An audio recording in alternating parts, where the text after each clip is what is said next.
right now for another wonderful session. Our next panel, my name is Fevruariu, and I'm going to chair the next panel that is on policy, governance, and human trafficking. And our first wonderful speaker is Dr. Alison Garner from the University of Nottingham. Alison Garner is an associate director for the Center for the Communities and Societies program at the University of Nottingham's Rights Lab, which is a unique interdisciplinary research unit focused on the UN Sustainable Development Goal aim 8.7 of ending slavery and forced labor by 2030. Her research focuses on faith, place, and community-based responses to exploitation. She currently holds a 2-year Nuffield Foundation research grant exploring the intersection between cognitive impairment and exploitation in England, and is the co-investigator on a major research project exploring survivor experiences outside the national referral mechanism across the UK. Alison is a social scientist by training. She also lectures on public and social policy, drawing on her previous career in UK local government. Please welcome Dr. Alison Garner.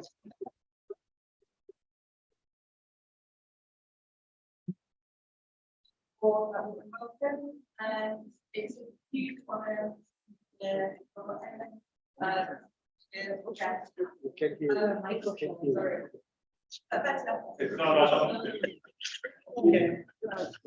There you go. I'll repeat that. It's a really huge honor to be here, and I'd like to thank your evidence, the distinguished guests, for inviting me to participate today. Today, I'm going to be presenting the results of a scoping review of academic literature, which is about faith-based interventions to tackle modern slavery and human trafficking. And it's a global scoping review. After this morning's first presentations, which really, I think, did so much to bring us the human perspective on modern slavery and human trafficking in practice, what I'm going to present to you might feel a little dry, but my aim this morning is to try and zoom out a little bit, to look from a global perspective at how academic knowledge is representing the interventions that faith actors make into this field, and to ask some questions. And I think I was lucky enough to be part of a similar gathering to this in Istanbul in 2019. And I thought hard about putting this question at the start of my presentation, whether I should use the question mark. But I knew that this was a thoughtful gathering and one where criticality is encouraged. And I want to, perhaps in my presentation today, reflect a little bit on the tensions that there can be in faith-based initiatives to tackle modern slavery and human trafficking. So just to start off, to explain a little bit about what a scoping review is. Broadly, it's a recognised methodology for looking at a large body of literature. And it's useful for exploring the breadth and extent of knowledge that exists, and in order to map and summarise existing research.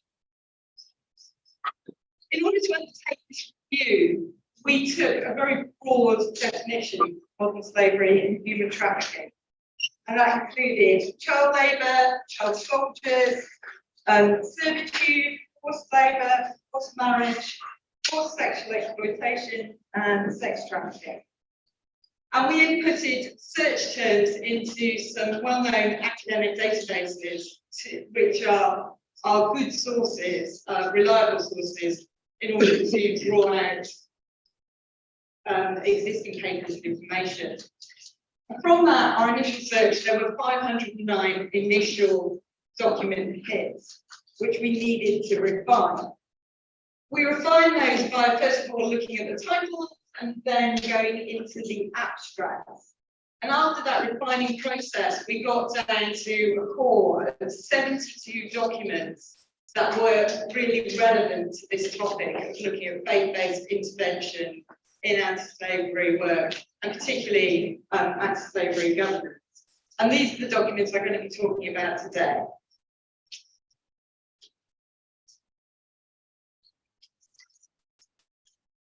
The other thing I wanted to mention was that when we were doing the analysis, in order to understand the types of impacts which the initiatives that the academic studies we're talking about were having, what we did was draw out different ways in which they were intersecting with something that we call our resilience framework. And this is something I've been working on for a while, and I'm sorry, I'm aware it doesn't show up very well in our current setting. But just to give you a very quick introduction, it's a framework for understanding different factors that impact on community resilience against slavery and trafficking in different local contexts. And we've been thinking about this for some time, testing it in different contexts. And you can see that when we're thinking about what can influence whether or not we can prevent trafficking, whether we can prevent slavery, and whether we can ensure as well that there are good conditions for discovery of exploitation and good conditions for supporting people in respite and recovery, we have to be looking at structural factors. We have to be thinking about legal and regulatory issues. We have to be thinking about factors that are particular to the culture and locality in which we're working. And that means that in any given context, some of these factors are going to be slightly different. And you have to get down to the personal level and look at individual factors that affect individuals' resilience against exploitation. And the factors that we have here, you'll notice, are much broader than just looking at the different types of interventions that faith-based actors might be making that are directly to do with modern slavery and human trafficking. So we were also looking at things like, are they making interventions around education? Are there anti-poverty interventions? Are there interventions that are thinking about healthcare on the structural side? Do they attempt to influence law and policy? Are they working at a local level? What are the local religious influences doing? And at a personal level, what impact has faith made? So we were trying to look at those factors within the context of the studies that we were examining. So what did we find from our final sample of studies? We'll just give you an overview of the geographical focus of the academic knowledge that was out there. The majority of articles were focusing on Africa and on Asia. There were also quite a few that took a more global focus, so pan-continental focus. The big gap here, and this is probably because we were conducting our study in English, is obviously South America. And that will become important later on when we start to talk about the scope of knowledge around things like worker rights and the engagement of faith actors with issues around worker rights. So I'll come back to that in a moment. It was also interesting as well for us that we didn't turn up much in that initial search on studies of faith interventions in and around Australasia. But I think if we rerun that study now, we might come up with a few more articles. There are certainly faith actors who are extremely active in places like Australia, and there are academics who are studying them and writing about their work. In terms of the different faiths and religions that were covered within these papers, again, there were quite a few papers that dealt with the influence of religion in a really broad sense. So almost a third of papers looking at the influence of religion in a broad sense. And then Christianity was about 22%, Islam 28%. The big gap here was academic knowledge about the influence of Eastern religion. And I was really interested in Dr. Lee's presentation relating to Buddhism. Because in general, when we're thinking about faith-based interventions, there aren't many papers in English that are about the influence of those faith-based interventions on trafficking.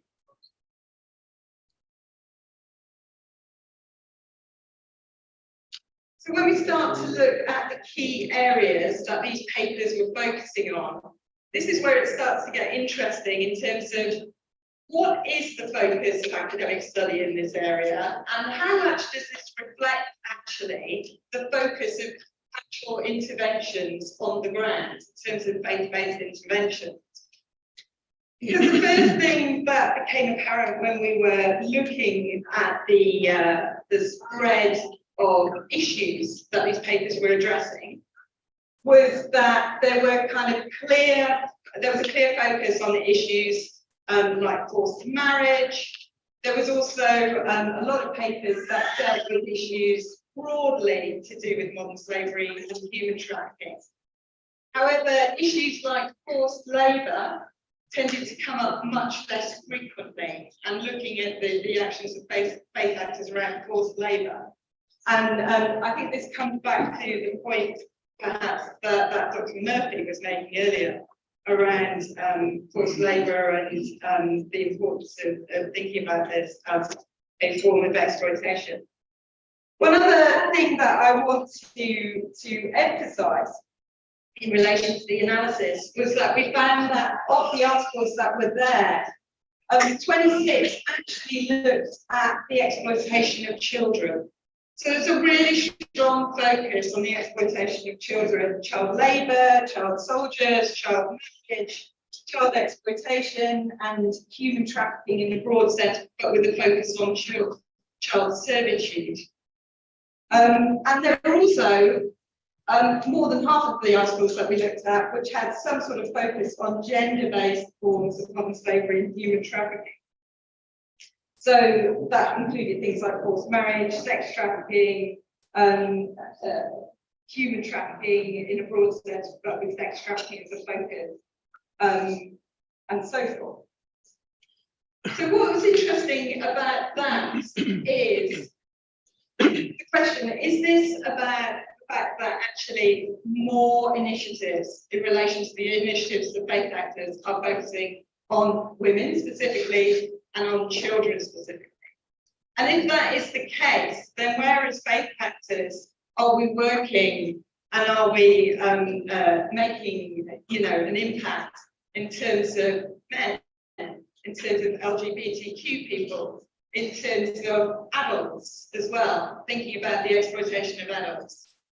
So it was quite interesting that those things were not well presented. We also coded our articles, categorising. They fell into two broad categories, and they tended to present faith either as an intervention, as a positive faith-based intervention, or as a vulnerability. Okay, something that could make people more vulnerable to becoming exploited in many cases. And actually, when you looked at the balance of it, there were more articles that were about people becoming vulnerable through faith engagement than there were about interventions that were coming from faith engagement. But a lot of those articles related specifically to the issue of forced marriage, and I'll come back to that.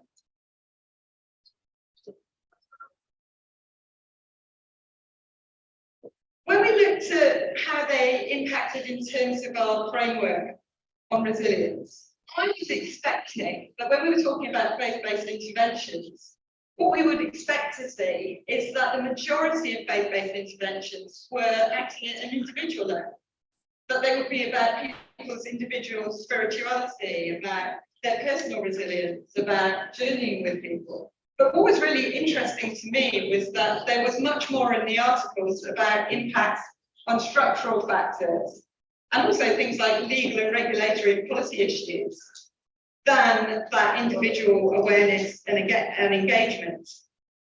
And so that was quite revealing. And again, apologies for the tiny writing we'll send around these slides later. But when we look at sub-themes within our resilience framework, it was obvious that there were lots of articles that were dealing with anti-slavery interventions that included discussions of interventions around education, around health, around child rights. Other popular areas included things like anti-modern slavery and human trafficking law. But there were also some really big gaps as well. There were gaps, for instance, around very low numbers of papers on labour rights, as I said. There were gaps in relation to minimum wage. There were gaps in relation to the work that faith actors could be doing, might be doing, around things like anti-corruption, which is a key aspect of creating a context in which exploitation can flourish. And so therefore, it again raises a question for us. Are faith actors not active in these areas, or is it just that academics aren't writing about them? Is it just that those types of initiatives are not as obvious? Or is it the case that actually faith actors could be doing more in this space? So when we look at the different levels of governance, we try to think about this from a kind of a macro, a meso, and a micro level. And in terms of this, the articles quite often took a fairly binary perspective. So they were often talking in kind of strong terms about positive impacts or negative impacts that came out of them. And from a macro point of view, faith was seen as having a very positive impact in ways in which it, for instance, could increase the efficacy of national government interventions. It could sometimes, faith actors were sometimes acting as a conduit between government and frontline workers. They could be there as well, advocating for more humanity, for improved values in national and international anti-slavery policy. And we see this, for instance, we see this, for instance, in some of the work of faith actors advocating around the rights of migrants, I think. However, there were negative impacts globally from the varied and complex influence of religious law on national law. And I will come back to that, a specific example of that in a moment. At the meso level, faith-based organisations were there providing valuable preventative, restorative responses to modern slavery. And often, they were just the only organisations standing in the gaps that were left in state provision. However, at the meso level as well, you sometimes had religious leaders who were giving theoretical justifications sometimes for continuing trafficking, who could contribute towards increased vulnerability and directly perpetrating modern slavery and human trafficking. And at the micro level, when you're talking about individuals, faith could be seen as supporting the survival and recovery of victims, and the role of religious leaders in holding positions in the community and being those community influencers was seen as incredibly valuable.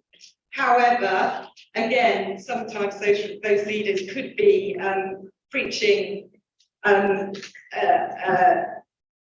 distortions often of texts which would lead people to think that exploitation was acceptable. And victims and survivors as well often report that actually modern slavery and human trafficking, the experience of it damages their faith. So just to come back to the example of religious law as an example, I'm not going to look at all those factors, the macro, meso, and micro in depth, but religious law in particular was found to be a key reason for the negative impact of faith on anti-modern slavery, human trafficking governance. And specifically, most of the articles were dealing with Islamic law around forced marriage. One important thing to say is that, of course, law around this is not homogenous. and that, Gregory, Islamic leader, who teaches that Islamic law allows child marriage. Others teach that the Quran requires adulthood and consent from the bride and groom to marry.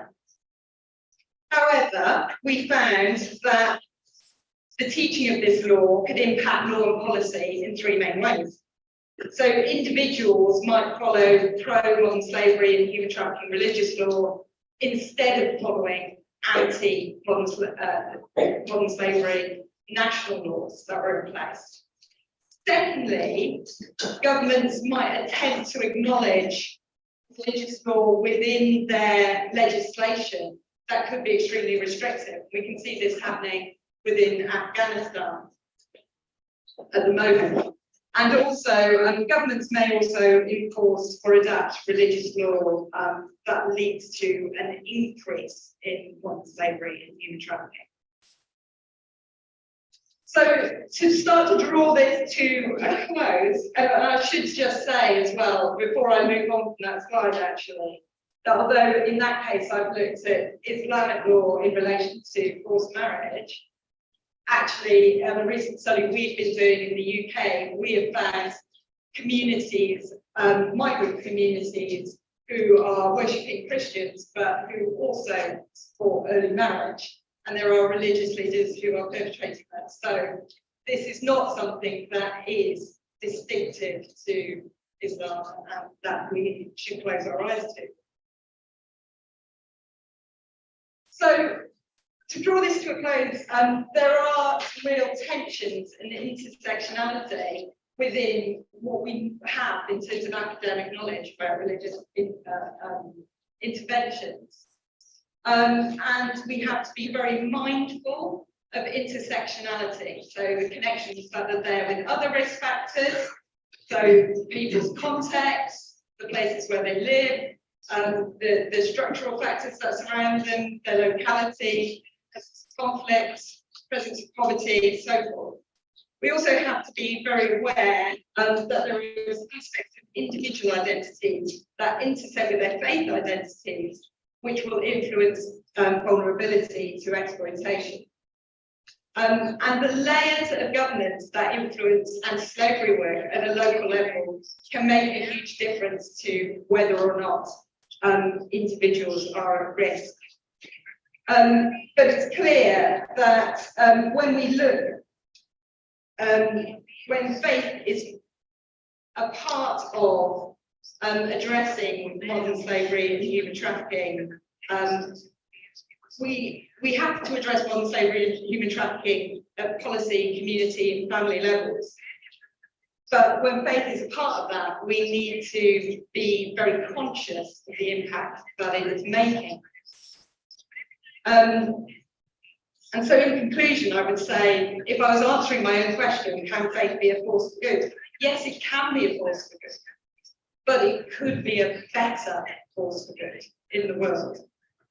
And we need to reflect on how and where the impact of faith on anti-slavery governance could be strengthened. And also, I think the findings in the literature show real implications for interfaith and cross-cultural work on modern slavery and human trafficking in wider contexts. So I'll leave it there.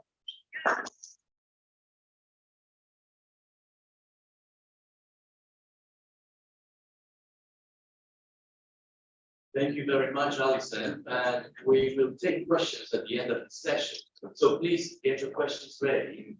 It is my pleasure to introduce our second speaker, Dr. Caterina A.P.Th. from the University of Essex. Cat research is at the intersection. Oh, I'm sorry. Yes, I was just saying that it's my pleasure to introduce Dr. Caterina A.P.Th. from the University of Essex. Cat research is at the intersection of criminology and ethics. Her work examines developments in technologies and data for criminal justice and policy. Areas of expertise include domestic abuse, surveillance, criminal records, and human trafficking. From 2012 to 2018, Kat led the ethics and law work stream of the EU founding project Surveil, examining the ethics of surveillance at the border. Ongoing funded projects include the Home Office funded study on domestic abuse perpetration. Kat is the chair of the British Society of Criminologists Policing Network. She's also a member of various policy and ethics committee. In 2020, she was appointed as a member of the Metropolitan Police First Research Ethics Committee and a member of HMRC's First Professional Standards Committee. From 2021 to 2022, she is serving on the College of Police Code of Ethics Review Committee. Please welcome Dr. Katerina Hajdimova.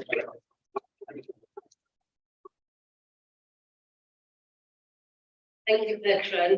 You can probably tell by my name and by the way I look as well that I have Greek origins, born in London, but both of my parents are Greek, and so Greece is extremely close to my heart. It's somewhere I come very frequently for vacation and to visit family, and much more rare that I'm invited to come here in a professional capacity. So it really is a pleasure for me today and an honour. Thank you to the Archdiocese of the University for inviting me. I'll be talking to you today about some of the findings of an EU-funded project that I worked on for a number of years, and specifically talking to you about how border officers, border guards, try to identify victims of trafficking in the UK, and some of the difficulties that they face in their work, and hopefully my findings will be relevant beyond the UK to border force in any European country. Oh, sorry, better? It's better, okay. All right, so just to give you a bit of background, I am talking about the United Kingdom as a context. Some of you might know that the UK was the first country to introduce modern slavery legislation. This was introduced in 2015, and here we have a quote from the then Home Secretary, Theresa May, who made modern slavery one of her signature policy areas during her tenure. She recognized modern slavery as a great human rights issue of our time, and she was determined to rid the world of this evil. She wanted the UK to be a leading force, giving an example to Europe and the rest of the world on how to combat modern slavery. And part of that legislation and that approach more broadly was to give a central role to the newly formed border force in the UK. I say newly formed because prior to the mid-2010s, in the UK, border officers were civil servants. You had customs officers who tended to deal with drugs and crime, and the two were merged into one quasi-militarized law enforcement body with new uniforms, weapons, and so on to go with it. So why a special role for border force officers in anti-slavery and anti-trafficking? A number of different rationales for this. One, which the UK's Chief Inspector of Borders gave us, is simply that victims of trafficking often cross borders. We can see here the idea that trafficking is a cross-border kind of crime, which I think Carol this morning alerted us to the limits of seeing it only that way. But in any case, victims will often cross our borders, and we need to use that opportunity to identify them and to intervene to protect them. Another rationale is that the border is potentially the last chance for a victim of trafficking to be saved before they enter the country and disappear into exploitation. Frontex, the chief executive of Frontex, also emphasised that border officers are not only potentially the last people of authority to encounter victims, but they have special powers, and actually quite considerable powers, to question people, to search people's bags and so on. And these powers can be used as an opportunity to investigate and to identify victims. So all of these opportunities translate in UK law into special duties. And in fact, the UK Border Force is one of only 3 UK government agencies that are first responders with a cross-cutting national role for identifying victims. The government asserted that they must become first responders with particular duties, not only to identify victims, but to offer support and protection against re-trafficking. So what does this mean? It means that a professional body which identifies and is trained as law enforcement officers whose key purpose is to protect the border against threats and the sovereignty of a country are now required to sort travellers also according to their vulnerability, something very different, a new role for that force. And we'll see in a minute how this gives rise to some tensions and difficulties for those professionals. So we have all these expectations for our border force officers in the UK. What's actually happening? How are they contributing to the identification of victims on the ground? I don't know if you can see this, but the third one along is border force, and this is the number of identifications through our national referral mechanism. The national referral mechanism is the process by which a victim, someone who is suspected of being a victim, is referred to government authorities who then investigate and decide whether to give them victim status or not, similar to refugee processes. And if they are giving victim status, they are offered support. So you can see here how low border force ranks according to, in comparison to the other agencies doing first responder work. Back in 2014, there were only 2,300 more or less victims referred through this process in total.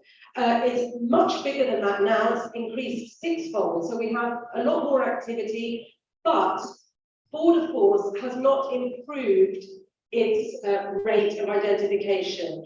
Back in 2016, they were identifying 3% of those people, and today it's 4%.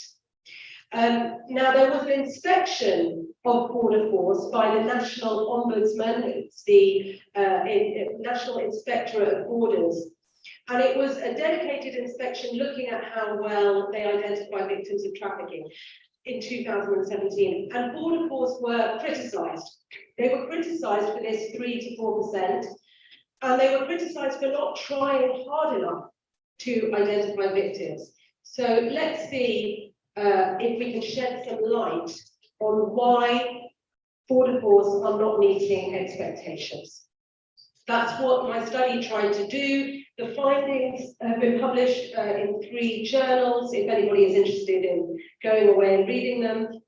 And the study we undertook, me and a colleague, asked one basic question: how are border force officers implementing this new duty at the border?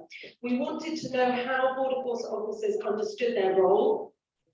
We wanted to understand the challenges they face on the ground and how they address those challenges. What do they do to get around these problems? The study design was, we followed a dedicated safeguarding and anti-trafficking team of border force officers at Heathrow Airport, which is the biggest border point in the UK. It was the first safeguarding and anti-trafficking team in the country, and therefore it is a model for the rest of the country. We interviewed people, we looked at their case notes, and we spent some time in the airport with them. So what is this work that they do? How do they implement this duty? Well, as I mentioned, there's a team. This team is volunteers. Nobody is forced to take on this role. They're given specialised training to identify, interview, and offer support to victims. Sometimes they have dedicated shifts. So this means that they're not at passport control, they're walking around, looking at people and trying to identify victims. This happens very rarely because they are understaffed, and much more rarely now than back in 2018 when the study was done.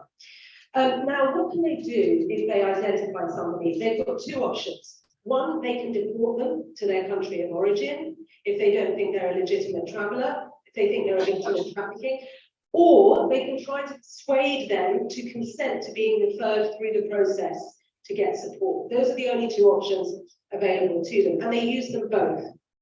So what are these teams like? I think it's important to keep in mind their characteristics. As I said, it's voluntary, so it was mainly women with previous experience of child protection at the border.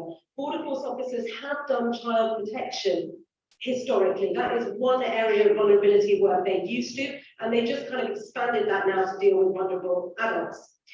Participants in the study felt a really strong sense of moral community. They cared about what they were doing.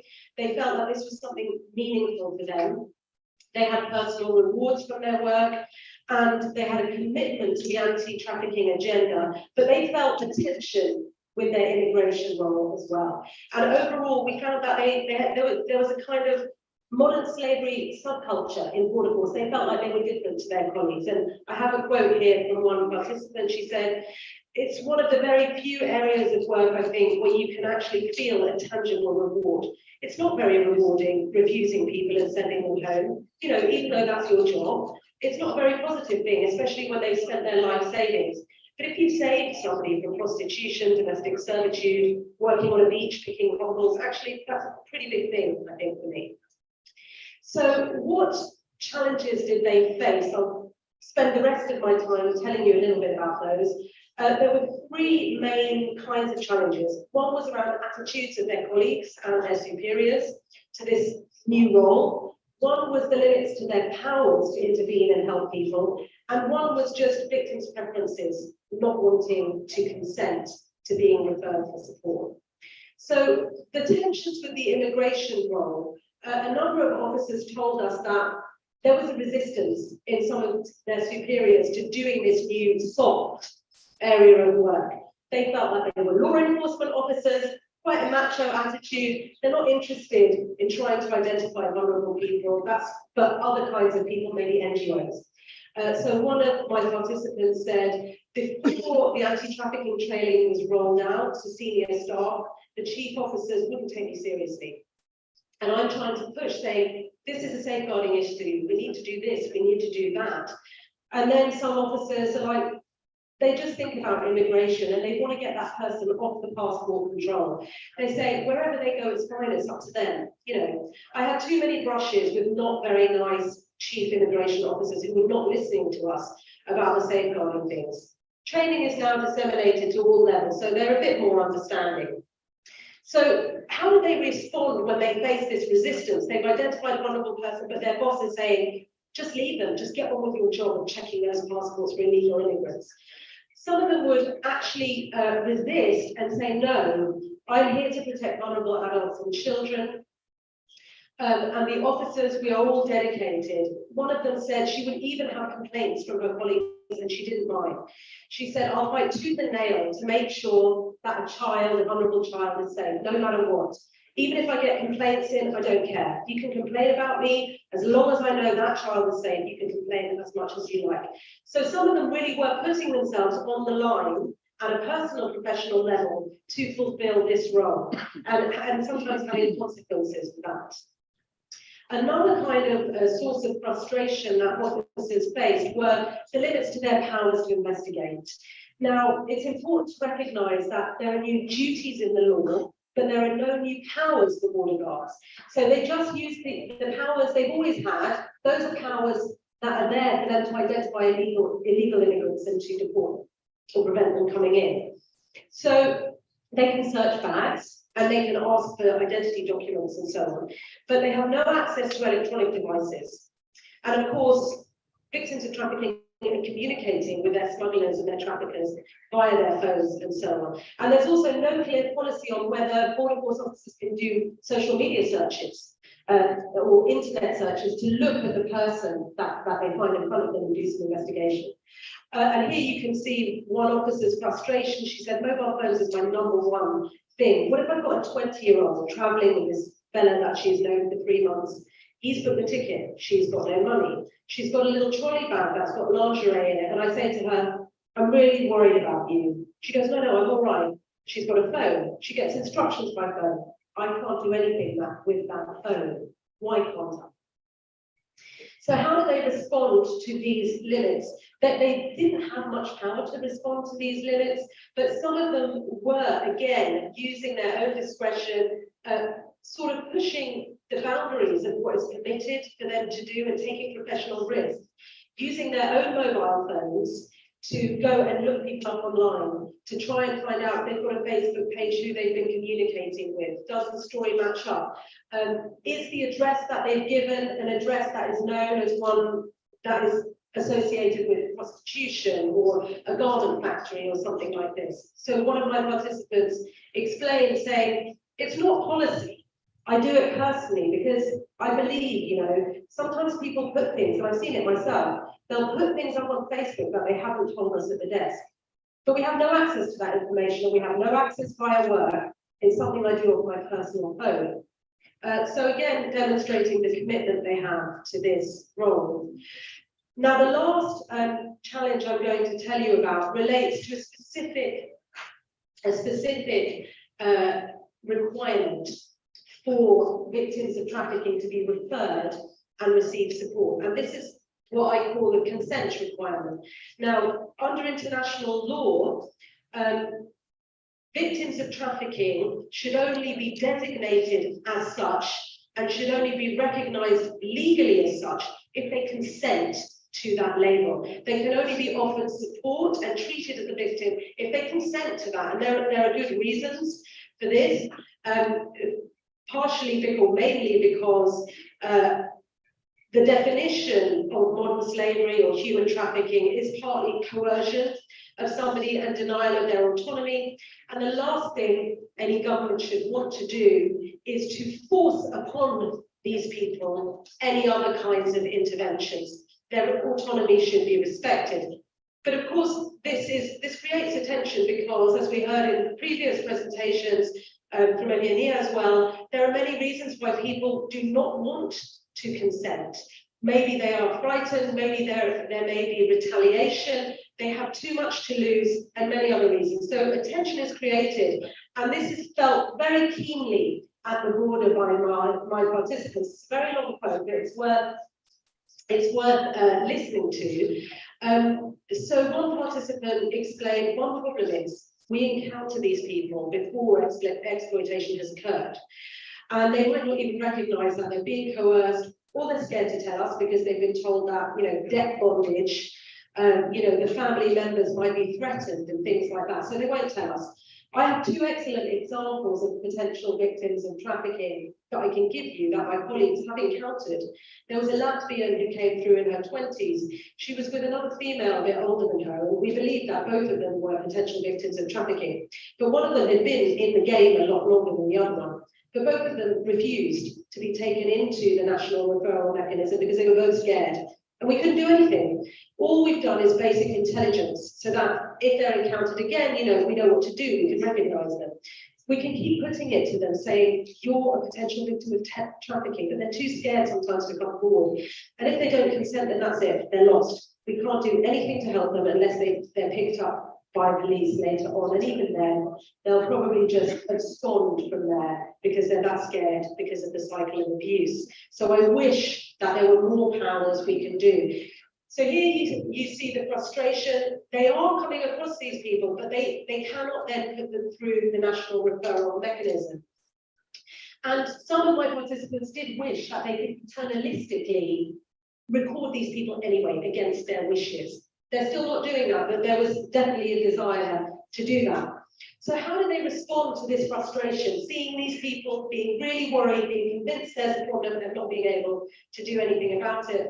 Unfortunately, quite a few of them end up rationalizing or explaining away the issue as, well, it's the problem of that victim of trafficking. We gave them a choice. They didn't want the help. It's their problem, not our problem. It's their burden, not our burden anymore. The cynicism sets in at the powerlessness to make any change on the ground. Now, the issue of consent, I think, is really problematic because border officers are, even if they could, even with all of their willingness to help, there is very little they could do to address the problems that people, the reasons why people don't consent. So if they were to explain to people what will happen to them after being referred through the national referral mechanism, they would have to explain that the likelihood is you're going to be deported. And if you're not deported and you are found to be a victim of trafficking, you'll probably be left without any support, because that is the reality of UK provision at the moment. Many people who are referred through are just deported from the country. Those who are not are often left destitute in the UK and end up being re-trafficked or subject to other forms of exploitation. It's also important to recognise that the way consent is required at the moment means that a person is told, if you consent to receiving support, you also consent to your name and your details being given to the police. They don't have a choice. The two things go together, support and police intervention. Also, they have to consent to being labelled as a victim. And many people are afraid of the police. They don't want to have anything to do with them. Even if they don't have an insecure migration status, they still don't want anything to do with the police. And many don't see themselves as victims. Actually, they find this label of victim humiliating, degrading, and but they're forced to accept it in order to receive support. And of course, research shows that when border force officers decide, as they sometimes do, this person is not consenting, I really believe they're going to be a victim of trafficking, I'm going to deport them. In many cases, that deportation is not protective either. In fact, it creates problems for them back home and their families back home. So it really is a very difficult situation to address. What conclusions can be drawn from this, all of this, and are they relevant to other border force officers? I think probably they are. One is that it's all very well to have these high expectations of border force officers, but they, on the ground, they're not given the time, the respect, the powers, or the organisational support to do this identification effectively. Even if they were, the problem of consent is really an intractable one. And it would mean that the referrals through the national referral mechanism from the border force will always be low. They will always be low because people will always not consent. So where does this leave us? Probably means that we should be a little bit more patient and understanding of border force when their statistics are low, rather than just criticising them. But maybe in a more profound way, it should lead us to question whether these are really the right people to be doing safeguarding and anti-trafficking work at the border. Would it be better, for example, to have specialist agencies like our colleague Dimitris over there at the border doing that work themselves, commissioned by the border force to do it and to talk to those victims and to help to persuade them and support them. And maybe we can learn by looking at how other professionals deal with this consent conundrum in the future to try and help border force officers do their job more effectively. Thank you very much.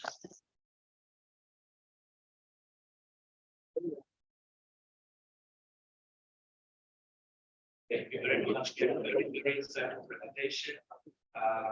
And now we move on to our last speaker on this, the last speaker of this panel. It is a pleasure for me to introduce to you Dr. A.P.Th. Dr. A.P.Th. is a senior research fellow in global regulations and labor exploitation in the Rights Lab at the University of Nottingham. Her primary focus is on labor governance at the national and global level, including supply chain governance. Other interests include migration, nationalism, and foreign policy.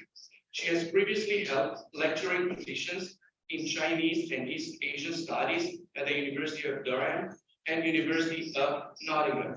Today, Wana is presenting on labor exploitation in the agri-food and garment sector. Welcome, Wana.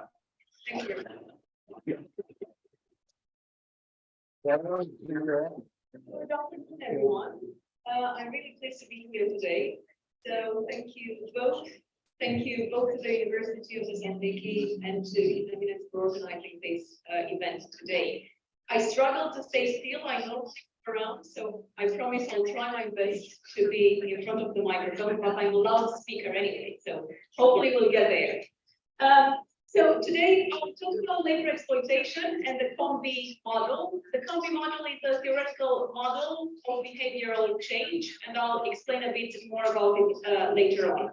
I will apply this to the context of the Leicester garment industry, and I'll very briefly draw a bit on a previous study that looked at the agri-food sector as well. So allow me first to provide a little bit of context to the project. How did this presentation come about? So last year, we were commissioned to assist Leicester Textile and Garment Workers Trust in investing their funding. This was aimed to understand the interventions that they could make that would make the most difference to garment workers in Leicester. For those of you that are not familiar with this, in the UK,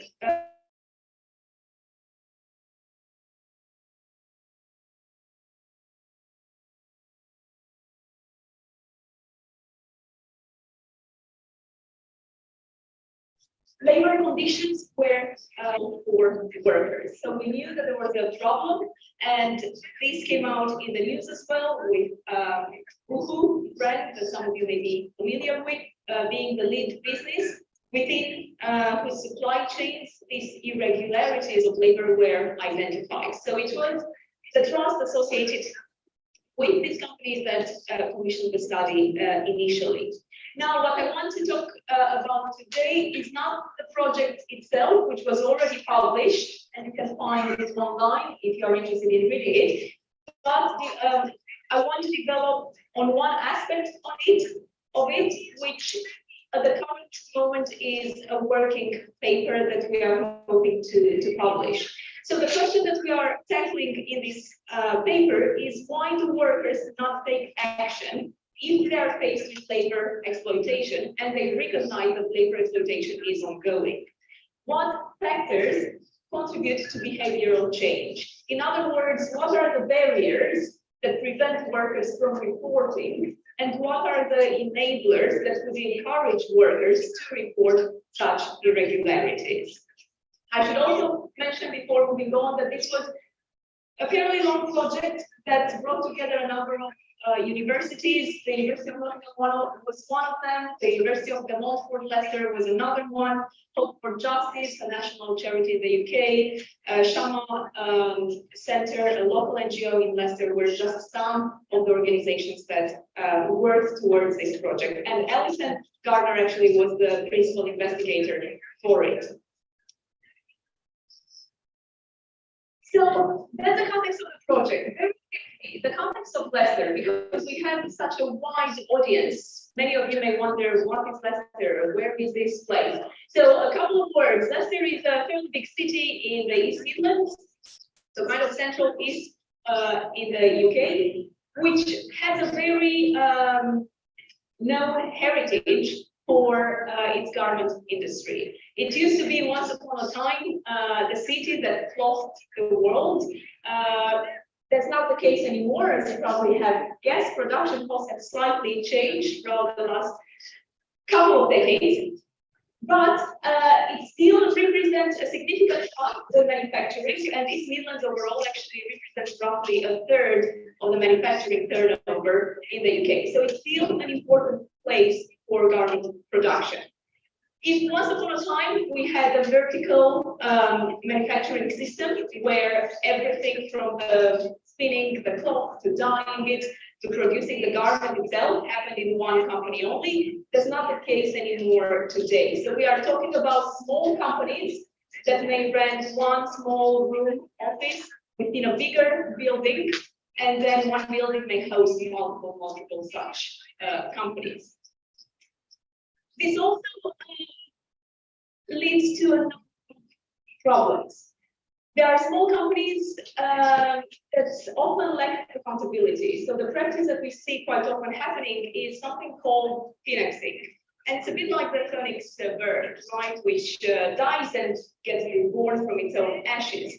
Meaning that if a company decides to fold up, so it goes bankrupt or wants to avoid paying taxes or workers or whatever else, they can close the company, but tomorrow they will reopen the same company with the same directors. They'll just change the address. So it may not be on the second floor of the building, it will be on the fourth floor, perhaps of the same building, right? So there is very little accountability, and the labor enforcement agencies are struggling to address this problem, though they are very much aware of it. So this also leads, as we'll see later on, to, let's say, a lower degree of trust that workers have in authorities, because this problem is not being solved at the moment. Another point that I would like to make in relation to the problems, systemic problems within the garment industry, is that a lot of companies, of these small companies, are responding to fast fashion. Fast fashion is businesses' response to consumers' desire to be up to date with fashion, right? So a lot of you may be shopping at Zara, maybe shopping at H&M and others. They are fairly cheap products that allow us to be fashionable. Well, businesses, in order to keep up with the fashion trends, which require quick turnarounds, they cannot sustain the orders. So they subcontract and they outsource some of the services to other companies who subcontract to other companies. And then you have this huge supply chain, which becomes very problematic, because ultimately, in order to remain competitive as a small business, the factory gate price competition is really acute. So how do businesses remain competitive? By squeezing labor costs. And whose labor costs? They're not going to squeeze their own profits. It's likely that the labor costs are going to be squeezed from the workers who are the most vulnerable. And that's what the findings will focus on today as well. Two more points, Lester. It does have its own characteristics as well. So some of these initial practices that I mentioned are quite common for the fast fashion industry in general. But Leicester itself has its own idiosyncrasies, in the sense that there are two dominant ethnic communities present in Leicester, Asian communities, which have historically faced a set of tensions, which we can see today as well. And the factories are established in two neighborhoods only. So everybody knows everybody else, manufacturers, owners of businesses, and workers as well. And we'll see in a minute what the consequences of this are. So how do we go about understanding why our workers not reporting? We drew on secondary data, but we also collected very, very rich primary data. We organized workshops with stakeholders ranging from labor inspectorates to police officers to local NGOs, national NGOs, industry associations, and so on.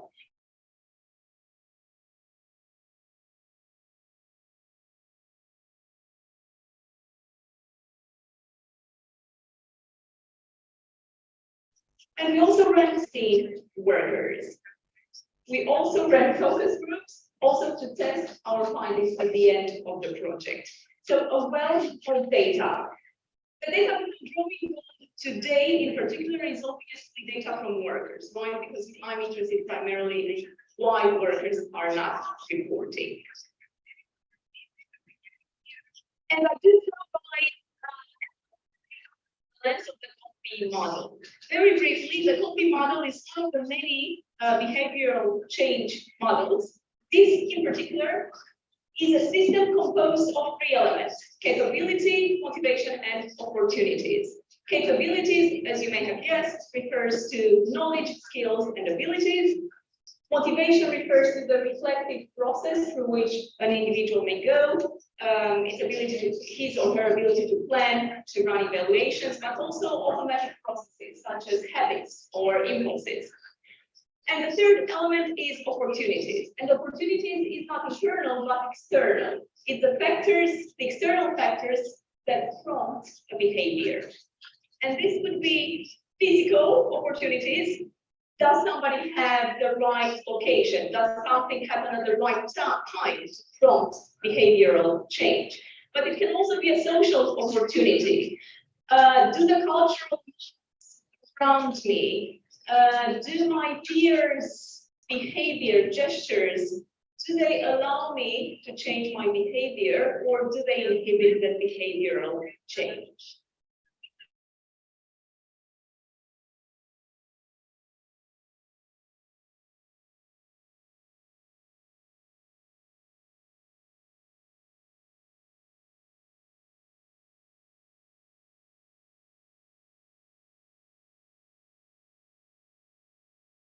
The language remains a major impediment.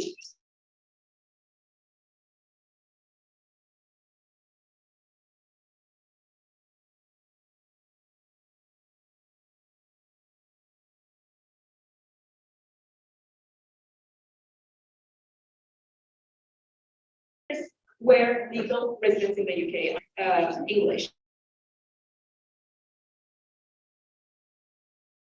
Good.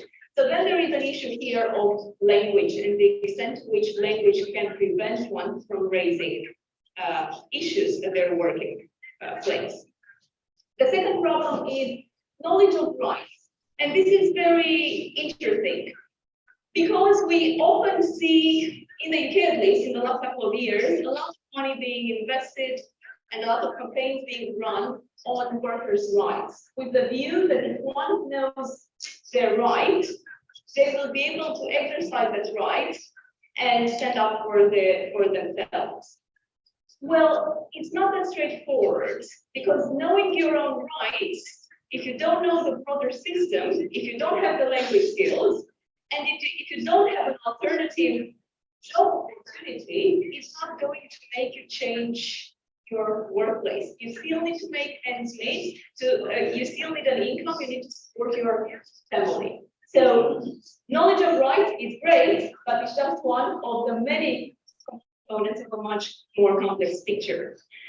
We tested labor rights here, and you can see from the percentages on the board that some rights were better known than others. So minimum wage, regular pay slips, annual holiday days were much better known rights than entitlement to free protective equipment or entitlement to health and safety training or overtime pay. Of capabilities is the knowledge of the system. People often said, I report issues in the workplace, but I report it to my manager, and my manager doesn't do anything about it. So people end up reporting if nobody acts on it. While people may do that within their workplace, there were very, very few respondents that reported issues outside their workplace. There are multiple bodies that have hotlines where people could report issues, for instance. However, that was very little known or used. There is also knowledge, particularly among these ethnic groups in Leicester, about unions. Hardly anybody was part of a union, and somebody even said, unions are just for white people. It's not for us. And this is also very lack of confidence that whatever they may share will be shared further. Therefore, there may be a moral effect that will impact their position at their current company. The last point on this is that people also didn't know what else they can do. If I lose my job, I report an issue, I lose my job, what's next for me? Where can I train? Where can I find new job opportunities? I don't speak much English. All I know to do is to sew. Who gives me a job? Within my city, this is it. It's a small community. I complain in one place, nobody else will hire me again. So the lack of opportunity and knowledge were a real problem. In terms of motivation, because it's such a closely knitted community, again, people didn't find strong motivations to complain because of fear of not getting another job. There was also low self-belief that their skills are not transferable and that they are quite isolated within the community. Threat and intimidation from the workplace was also quite common. So you can see here an example, a quote from one of the workers who reported issues with her manager, but she was told, if you don't give me part of your wage, basically the factory will close down because we can't stay competitive and you will lose your job as well. And what are you going to do next? Nobody will hire you. So this type of intimidation happened quite often. Very briefly, that workers, whenever they reported, they didn't see a positive result coming out of it, whether they reported it internally or externally. So as a consequence, they lost hope that change is possible for them. And last, but very importantly, opportunities. Females in particular felt more restrained by opportunities in terms of time and location, also because they had more duties at home, children, caring responsibilities, and others. They also thought it would be essential for them to have places in the local community, so they wouldn't have to travel far. A lot of people felt comfortable only within their area. They wouldn't necessarily travel on a bus late at night to go to work. So they needed something local where they can speak with somebody that they can trust in their own language, ideally. There is also a fear of being excluded from the community if they raise issues. Sometimes because their family members force them to get a job, so they didn't dare to fight this back. But sometimes also because they were aware that there were ethnic tensions between the employers and the employees, who often belong to different ethnic groups. So there was an element of concern that if they complain against their employer, they would trigger a much more widespread tension within the entire community, and they were not prepared to have that responsibility within upon themselves. So what we learned from this, that there is a normalization or acceptance of exploitative practices that are often described by stakeholders, but these were not so prevalent in the respondents' answers, in the sense that people knew that they were being exploited, they had taken some action. High percentage of the respondents we spoke to stated that they had no issues in reporting issues, but nothing changed. A lot of workers were primarily concerned about their ability to find alternative employment and not about reporting issues per se. They needed skills and training opportunities, and that's what lacked the most, along with local community hubs where they could find support and where they could discuss things anonymously. So when it comes to these campaigns that promote workers' rights, for instance, they are of course very welcomed, but the majority of the workers knew their rights. The problem wasn't the knowledge of rights, but the opportunities to enforce them, to be able to navigate the system as a whole and to find alternative employment. The findings are not generalizable because Leicester present these particular features, but we did find similar, some of the issues presented were similar in the context of the agricultural industry. And I won't go into detail on that, but I'm happy to discuss more about that in the Q&A. In terms of recommendations, we have put forward a number of recommendations, primarily IT skills, English skills were the things that were required most. Trustworthy, confidential point of contact, local support that provides a network of support that breaks that self-isolation feeling, and also ethnicity. Ethnicity matters in areas where ethnic tensions exist. I'll stop here. Thank you all very much.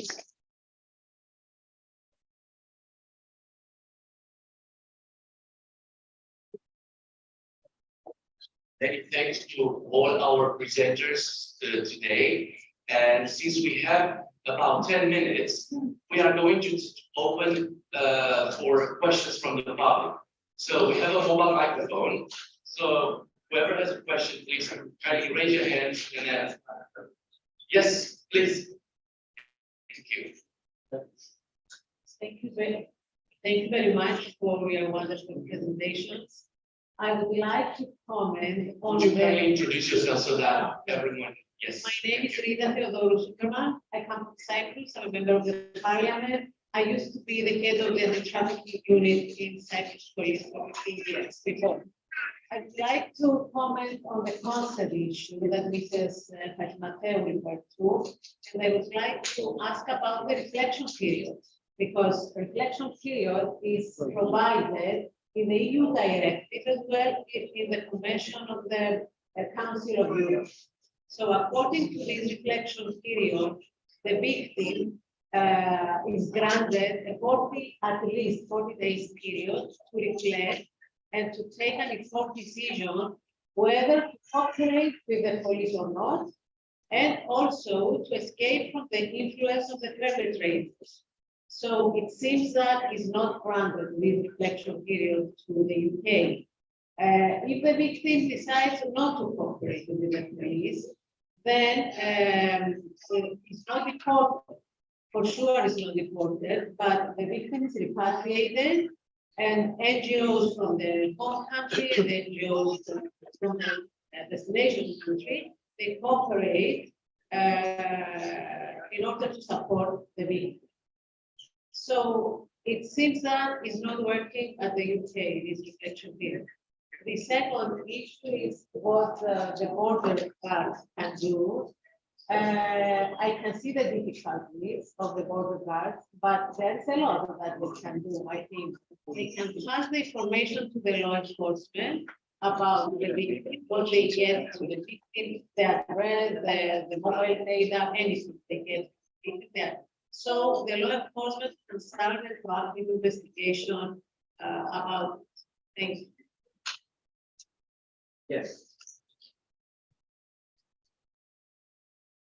There is a reflection period in the UK, but the question is not whether they cooperate with the police or not. It's that once they are in the system, once they are referred through the national referral mechanism, they are at the mercy of the hands of the authorities, if you see what I mean, and that is the issue. Their details are passed to the police, so the police know who they are and so on. And they are now under the care of our Ministry of the Interior and the Home Office. So it's not even about cooperation with police, it's the fact that they are then being managed in a sense by the authorities, and that's what they're fighting for, irrespective of the reflection period. And the second issue, border force cannot pass on the details of a suspected victim to the police unless they are suspected of being, being involved in criminality. So unless the suspected victim consents, they can't pass on personal data. So they can collect some intelligence. Okay, we think this week maybe 10 potential victims of prostitution came into the country. We can't give names, addresses and so on because they didn't consent, but it's for intelligence purposes. They're only allowed to pass on that information, and they do, but it's limited, obviously. Thank you. Thank you. Or we take another question? So we take it. Yeah. Yes. Your break station. Oh, yeah. Go ahead. Go ahead. Sure. Sorry about that. Good morning. I'm Metropolitan George from West Africa. And of course, we have a lot of experiences about human trafficking in Africa. It's a big business anyway, a very big business that makes a lot of money for many people. But it's sad because we see now that it's becoming a racist issue. For example, Greece is a member of the Schengen family, But when we travel from Greece to Europe in Schengen countries, some aggressive immigration officers are waiting for you in their bridge. Only when you arrive from Greece, and they check your passport, although it should be free movement within Schengen. And usually they stop the dark-skinned people to check their passports because they have intention that they are all illegal. So they make the people feel that everybody who is a dark skin, it's illegal immigrant or a trafficker in Europe. A second statement that I want to say, even the police sometimes acting. Sorry about that, Mrs. Superman. For example, a few years ago in Athens, a member of my community, the Orthodox community of Kenyan people, he was going to Kipisiane hospital. He was sick with diabetes. He was very sick.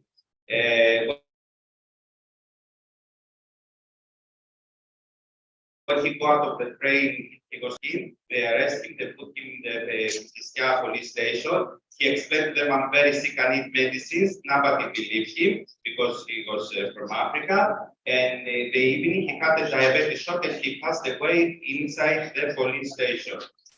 Nobody feels guilty about that. We tried to organize a demonstration in Syntagma Square to complain about this behavior, but they forced us to cancel it and put some changes anyway. And the third statement that I want to say, as a spiritual father of the Orthodox people of the West Africa, when I try to invite somebody to study in European countries, it's very difficult and very hard for me. So what they do, they go legally through the way from Constantinople, okay? From there, which is very difficult. And there are many minors. I don't believe there are minors who can travel all the way alone and come to Greece. Recently, there was another issue in Greece. A minor who came as another minor in Greece illegally, but he succeeded in his studies. He got the best student in the school. He get a position in the Greek university, and then the president of Greece invited him in the president's house to congratulate him for that. This is very good. He succeeded. So what I will say to my people who want to come legally to study in Greece, they cannot come, and somebody who arrived as illegal through the traffickers and all this way to Greece, he was received like that from the government. So it's big issues that we wish many people to attend and know all these stories, so to expand their minds and think more different in the way to approach all these systems that is going around. Thank you very much. I think we're going to take one more question.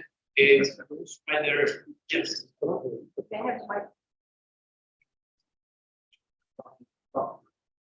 Professor Emeritus Dimitra from this faculty. I would like to thank the three of you for your excellent presentations. And I have just a short question to Dr. Goodman. You know, I have a question referring to grammatic and syntax, but I would like your pragmatic answer. It is very convenient to use all these verbs or participles that are developing, should be given. Who's going to give this consideration and who's going to develop? You described us, you gave to us an excellent description of these people that are isolated, they're afraid, they cannot raise a voice, they are afraid that they're going to lose their job. Will they be able to do all these things that you recommend?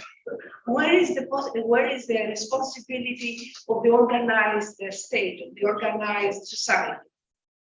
Because in this way, the subject of these actions, the recommendation is lacking. Thank you. Thank you very much. I guess we always hope that a lot of things would be done. We know that they should be done, and you are right, absolutely, to question who should do this. We worked with a range of stakeholders when we delivered the project. we interviewed a range of stakeholders, and then we disseminated the report to a range of stakeholders. And those included the local council in Leicester, the Labour Inspectorate, for instance, that operates obviously in Leicester, but also on the national level. The National Minimum Wage Commission, which is part of the HMRC. So we had all these state bodies on the one hand, but also actors like NGOs that had community hubs in Leicester, and also had some national reach and power. So some of the recommendations are categorically addressed to some actors and some to others. What we would ideally want to see is a multi-approach, a multi-initiative that brings together a range of agencies on board to be able to deliver some of them. So if we are talking about community support and hubs, of course, the NGOs are the ones who have the best connections in the community, that have the trust of the workers, that speak their language, and it is with their help that we manage to reach out to workers to speak to us. Otherwise,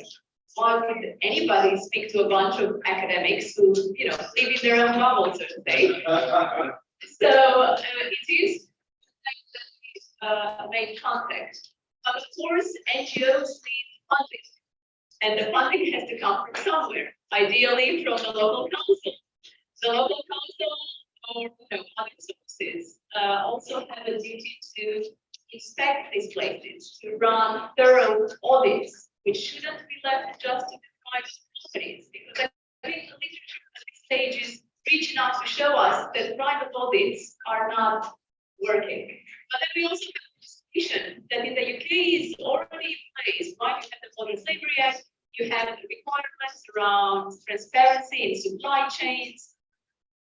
The Home Office should do some of these tasks. So there are some allocated responsibilities and bodies and legislation already in place. It's just incentivizing, let's say, the public authorities to sometimes do their jobs more thoroughly. I think the ingredients of the system, in the case of the UK, is more or less, dare I say, in place. It's just how do we activate them to make them really useful and beneficial for the workers who are the most marginalized and vulnerable.